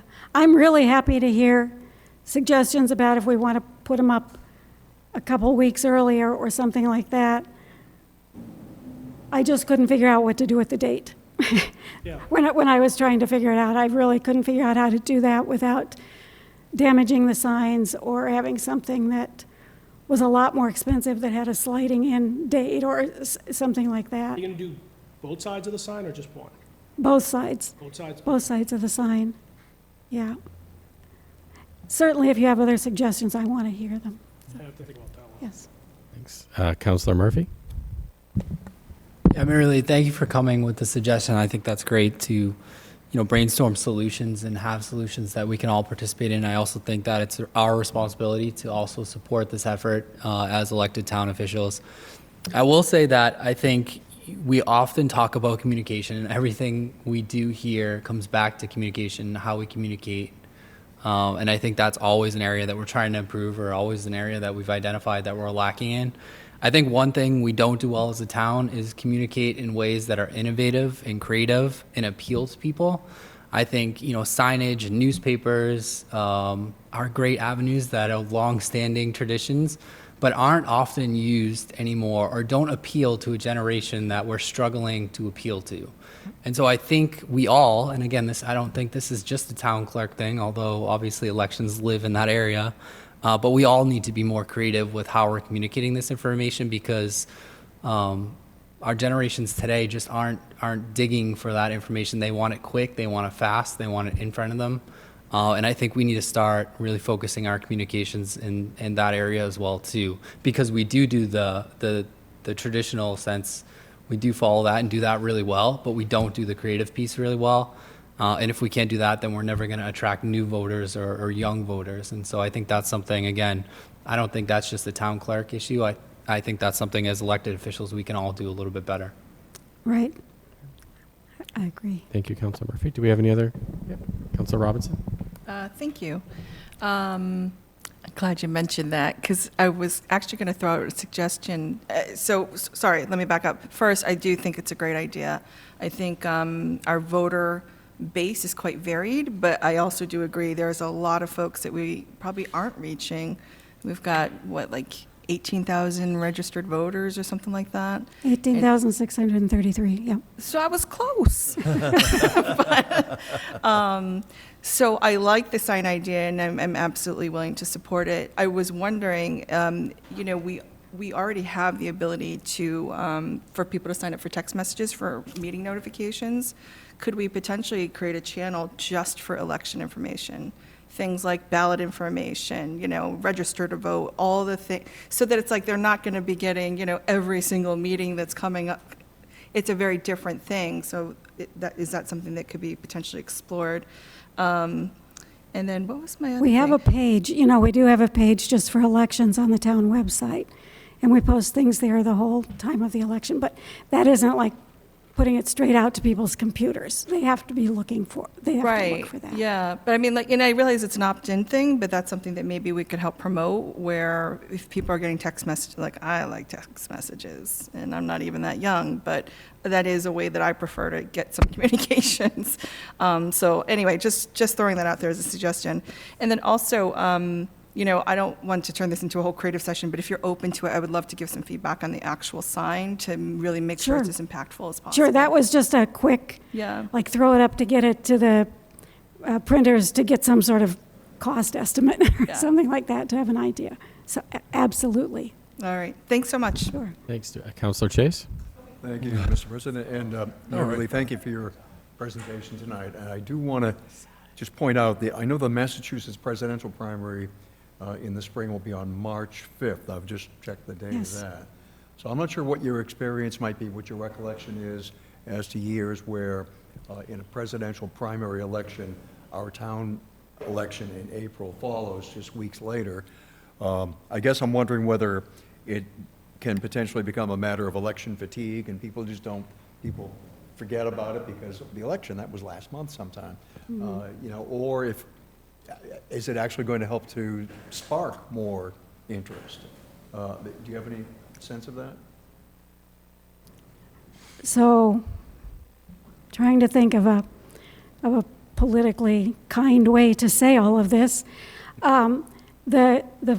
The state and federal, well, they're all state elections, but when we're doing federal things in the state election, those are all on TV.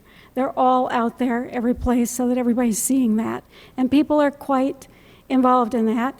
And my personal opinion is that the most important level of government for people to be involved in is their municipal government.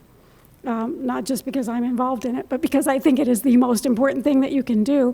And that isn't how most people feel. Most people feel that it's the national election for the president or the governor, or the state one for the governor. So those get a lot of attention, and people see those and they go to vote. And then they don't think it's important to vote for the town election. Like, why does this affect me? I mean, I don't think they're thinking when they do that, but I think that's the mode, and this isn't something that's so important that we have to do. And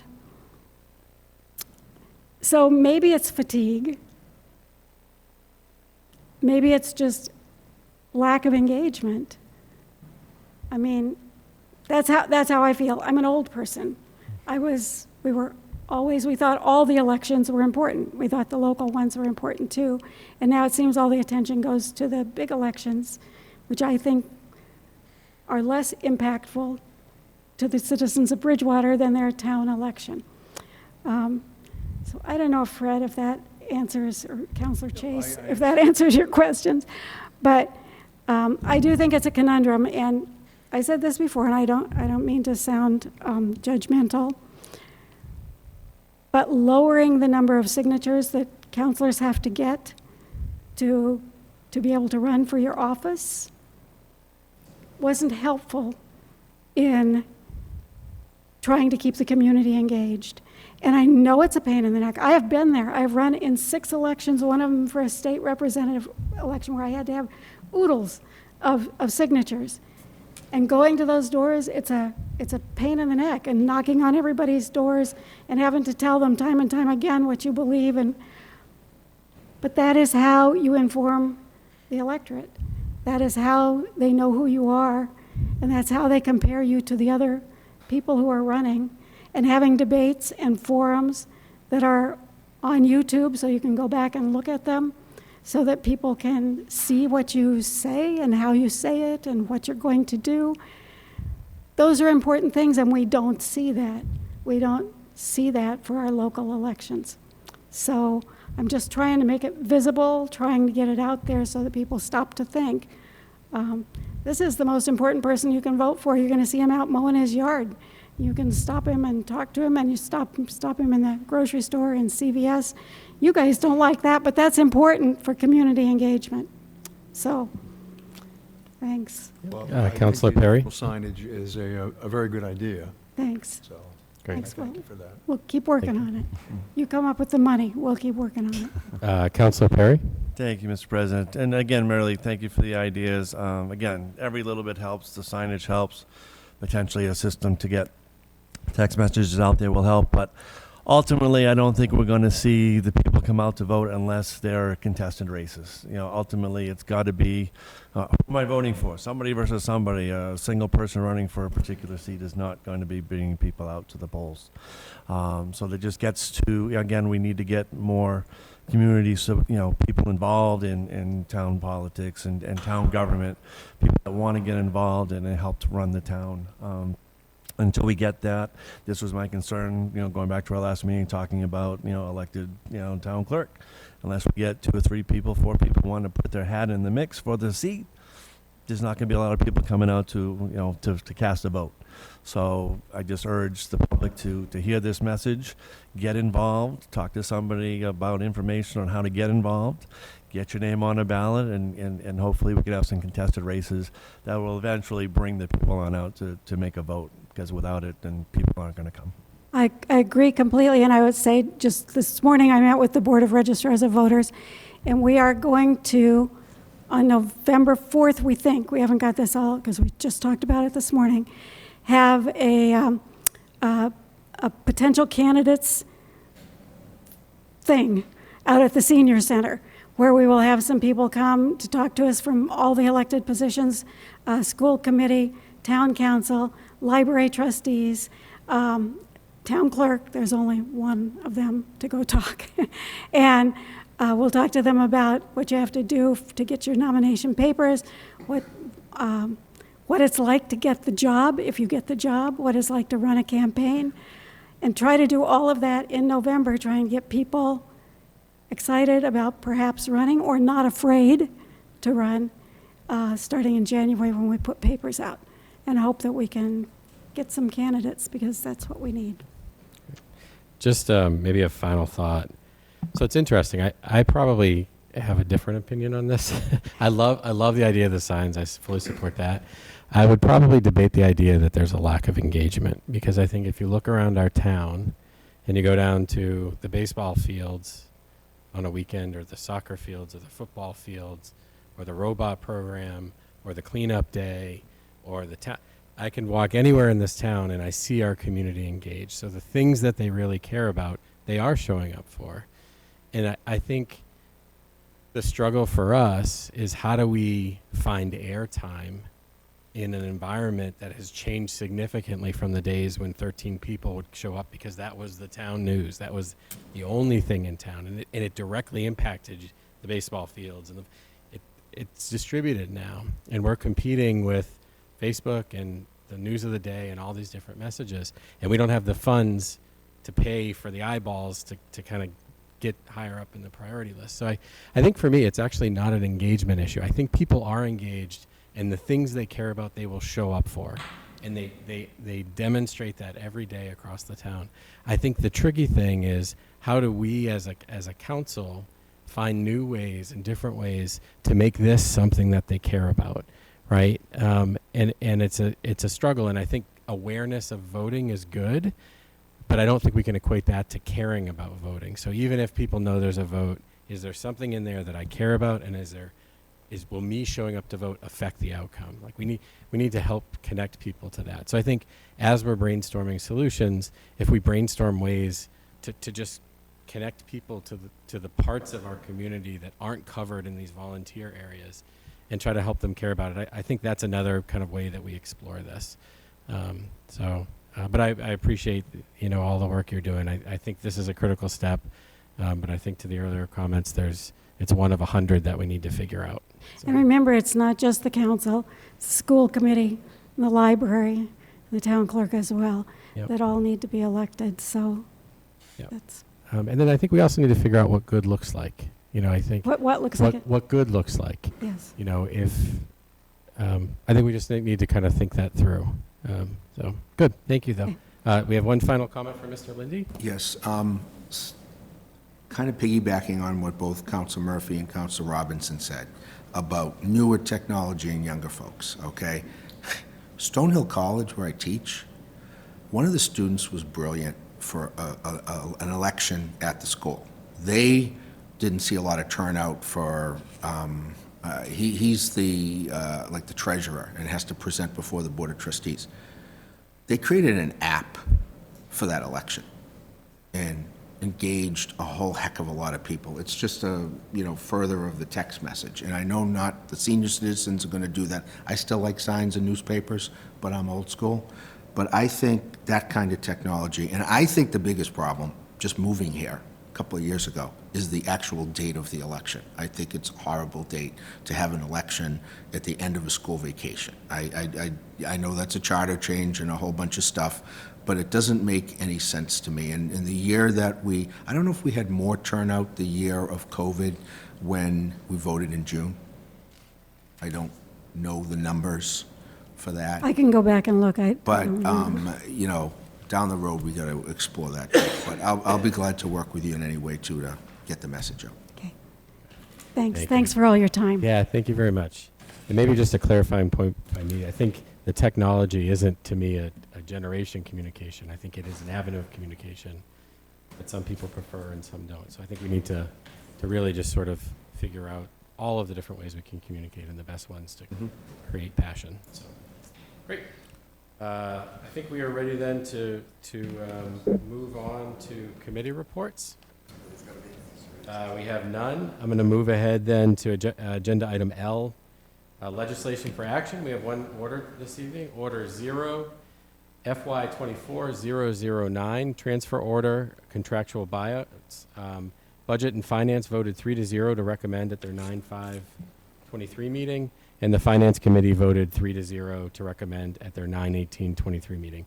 I'll defer to the town manager for an overview. Thank you, Mr. President. This is what I referred to as employee sick buyback. We actually call it the Employee Liability Fund, and it's covering 6 retirements or departures, and it amounts to $271,585 spread among those 6. Mr. President, point of clarification, you said the Finance Committee voted 3-0? Oh, sorry, 5-0. Thank you. Yep, thank you. Do we have any questions for the town manager? Okay, seeing none, I would entertain a motion to approve. So moved. Second. We have a motion and a second. Any discussion? Okay, seeing none, we can move to a voice vote. All those in favor say aye. Aye. All those opposed say nay. The motion passes. Moving on to agenda item M, old business, we have none. Agenda item N, new business. We have 3 items this evening. The first is agenda item A, resolution R, FY24-002, First Responders Day. I would actually defer to Councilor McKinnon to discuss this. This is just going off the proclamation we did earlier in April on the 29th, how we made it First Responder Day in town for the event. This is just to kind of keep this going on. Yeah, it's national, they have the date, but locally, it's always good to show people that you care too, that do a lot for you. So that's just really what this is about. Great. I don't have it in front of me, or else I'd read it. But. Okay, yeah, no worries. So I would entertain a motion to approve for discussion. So moved. Second. We have a motion and a second. Is there any discussion on this one? Okay, yeah. I just Councilor recommend that we probably keep it at the council level and bring it at next meeting. Oh, sorry. Yeah, thank you. Any additional discussion? Councilor Robinson? I know Councilor McKinnon had mentioned this, but, just did want to apprise everybody, if you weren't aware, there is a National First Responders Day, October 28th, that's been observed for a number of years. So I think it's probably just a recommendation in thinking about how we message how this is different to the community versus the national one. I don't think it takes a lot, but just want to point out that distinction. Thank you. Thanks. Okay, and actually just referring to the correction that Councilor Perry provided, I'd earlier said and entertain a motion to approve. This is new business, so we can't approve. So tonight I would actually entertain a motion to retain at council. I'll make that motion. Okay, a motion and a second. Any additional discussion? Okay. We can move ahead with a voice vote. All those in favor of retaining at the council say aye. Aye. All those opposed say nay. Motion passes. That's what you said, motion to discuss. Oh, did I? Yeah. Oh, so I That's did okay. do it right. All right. Yeah. Thanks. It is getting late. All right, we're moving on to item B, Order OFY24-010, loan authorization, water well number 5 replacement. The town manager gave us a quick overview of this earlier. Is there anything additional that you'd like to provide on this? No, other than this loan authorization and the next order loan authorization are essentially exactly the same. One is for well 5 at Carver's, and one is for well 9 at High Street. Thank you. On this, I would entertain a motion to refer to Budget and Finance Committee. So moved. Second. We have a motion and a second. Any discussion? All right, seeing none, we can move to a voice vote. All those in favor say aye. Aye. All those opposed say nay. Motion passes. Item C, Order OFY23-011, loan authorization, water well number 9 replacement. Defer to the town manager. Is there anything additional you'd like to add on this one? Nothing additional. All right, thank you. I would entertain a motion to refer to Budget and Finance Committee. So moved. Second. We have a motion and a second. Any discussion? All right, seeing none, we can move to a voice vote. All those in favor say aye. Aye. All those opposed say nay. Motion passes. Okay, moving on to item O, citizen comment. Would anyone from the public like to speak? Okay, yep, please. Good evening, Carlton Hunt, Austin Street. As you were talking about some of the issues tonight, I realized that one of the communication tools we have is our webpage. It may be the worst webpage in the state of Massachusetts. You can't find anything using the search function. I've tried to even find the charter. It turns all sorts of stuff up, but not the charter, not the admin code. If you want to know where meetings are, the calendar is buried at the bottom of the page. And if you brought that up, so that's the first thing you saw up on the page, people would say, oh, there's a town council meeting 2 weeks, 2 days, 4 days. There's a historic commission meeting. There's a CPA meeting. So people would see that and they can click on that and get to. The town manager has a wonderful video that he puts out about the state of the town. Where is it? It's buried in his page. It's not up on the top. So my suggestion for one of the communication things around elections and any of the other things we can think of, actually get someone in here, a company, somebody who can get that page to match what some of the towns around here have. Because I can click on those and find whatever I want at the click of a button. Thank you. Thank you. Would anyone else from the public like to speak? Please. Al Lacerda, Comfort Street. I just wanted to say, as president of the nonprofit organization that's been working on the Spring Street Park over there, I believe we call it legislation, is that what it is, that you guys just pushed forward for First Responder Day. Having spent 14 years of my life either as a combat Marine or in a first responder role, I can tell you that National Days of Recognition are important. They mean a lot to people, and it's a great opportunity to kind of celebrate the roles that people play within on a national scale. However, in a local community, especially one like Bridgewater, where the people serve their local communities, they go out every single day. It's important that I think that people feel like they're recognized within their own local community, that they sacrifice so much for in the service of everybody here. So that's why I felt like that was a really nice thing to put forward, that Councilor McKinnon put forward. And we look forward to having that go through so that we can celebrate on a yearly basis all of those people and show them the appreciation that they deserve. And hopefully that will start to catch on, and we can use those types of things to move the town forward, bring the community together a little bit more, get people coming out and starting to engage with each other again, get everybody out of their COVID corners and back out and forming relationships with each other again. And that is the whole purpose of what we're trying to do over on Spring Street, and that is the whole purpose of having these kinds of events. So I appreciate all of you. There's been a lot of positive things coming out of the council. I have been watching, and I feel like it's really moving the town in a very good direction.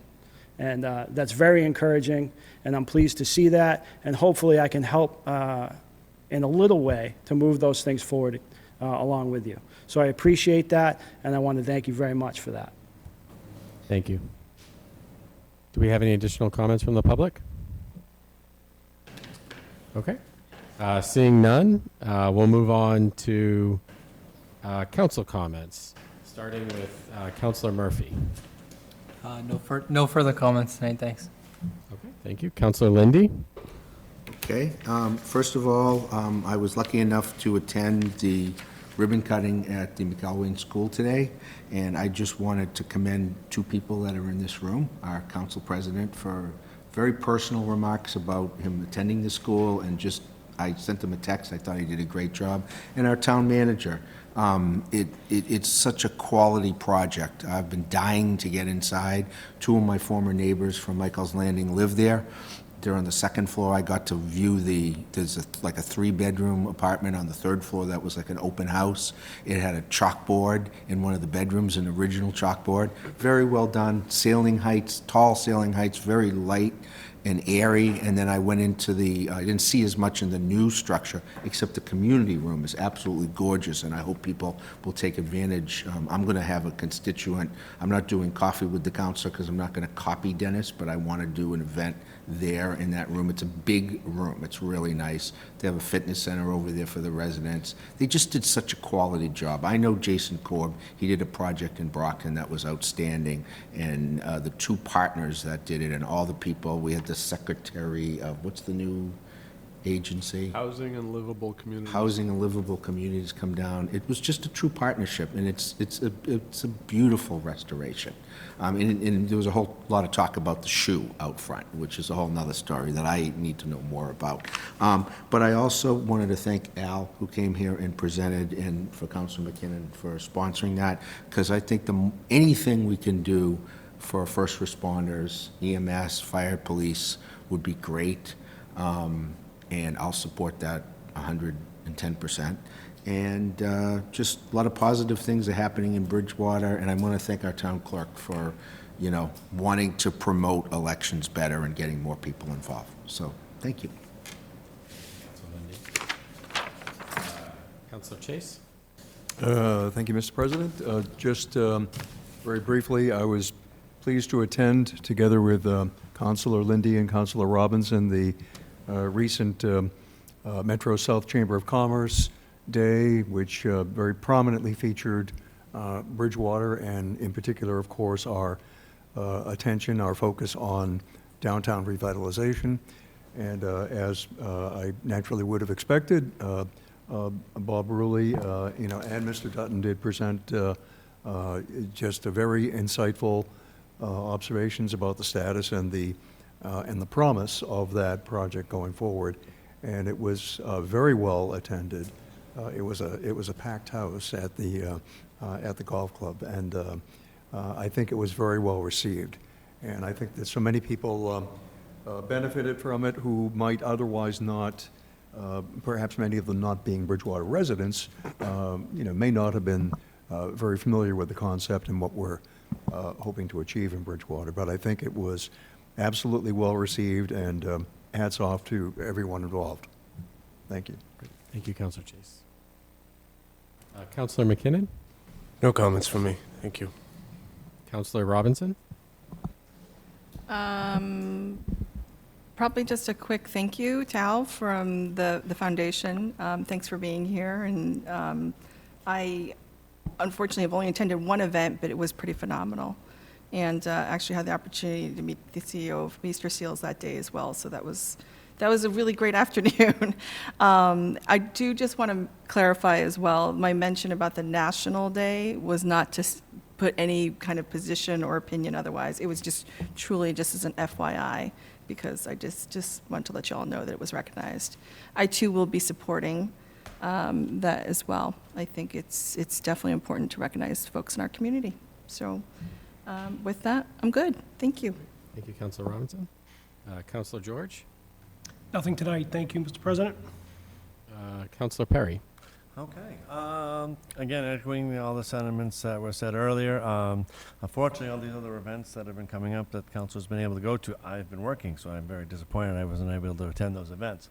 But I would recommend to the public, I believe it's a public event, the event next week on the 26th is another review by Bob Ruley about community development, 6:30 at the Mitchell School, I do believe. So I encourage people to come on out. I see banter on social media, questions about it. So if you do have questions, come to this event. This is where you're going to hear the information. And also just a reminder, as probably everybody knows, not this weekend, but the following weekend is Autumn Fest in town. So it's going to be a big event, as it always usually is. So hopefully the weather's good and everyone can enjoy a wonderful event. Outside of that, that's all I got. Thank you very much. Great, thank you. So I will take us home. Maybe 3 quick notes. I appreciated the comments about the webpage. I also hate our website. And I can say that there are active conversations, mostly trying to connect with the vendor, the company that we buy our website software from, to understand how we get past some of the limitations that all of us have raised. And so I expect we'll see both conversation and progress there. The other thing about participation, we did get some suggestions from the public about finding a way for people to attend these meetings virtually. So for those people that are interested in participating, if you ever kind of follow activity on Facebook while we're streaming, there are people, I think, that for a variety of reasons cannot get here at this time, but do care about the town and want to participate. And so, in an upcoming meeting or maybe a discussion, maybe we kick back around the idea of virtual meetings and participation and how that might work. And then lastly, I also wanted to touch on McElwain. So I've been to a lot of events where, kind of a lot of people sort of get up and talk about something that they've accomplished. This one was special. I felt like I was surrounded by a whole bunch of people that just believed in Bridgewater. And yes, there are financial incentives, and yes, there's kind of a whole sort of business angle to it. But the people in the room and the people that were talking were there because they truly care about our town and they believe that we're doing something special. And so I also encourage people to just go walk around that property, look at the shoe, and just sort of look at just how much sort of individual time and personality went into that piece of art. For a project like that, that is an extra investment that you might not expect. But I think it's also the prime example of people starting to believe in what we're doing. And those believers are the people that are going to get us to the outcome that we're talking about with the downtown, with the roads, with the water. So I was just really, motivated and excited by the fact that the group of believers is growing and taking action. So it was great to see. I think with that, we'll close out council comments. We have no executive session this evening, so I would entertain a motion to adjourn. So moved. Second. We have a motion, a second, and a third, apparently. All those in favor say aye. Aye. Aye.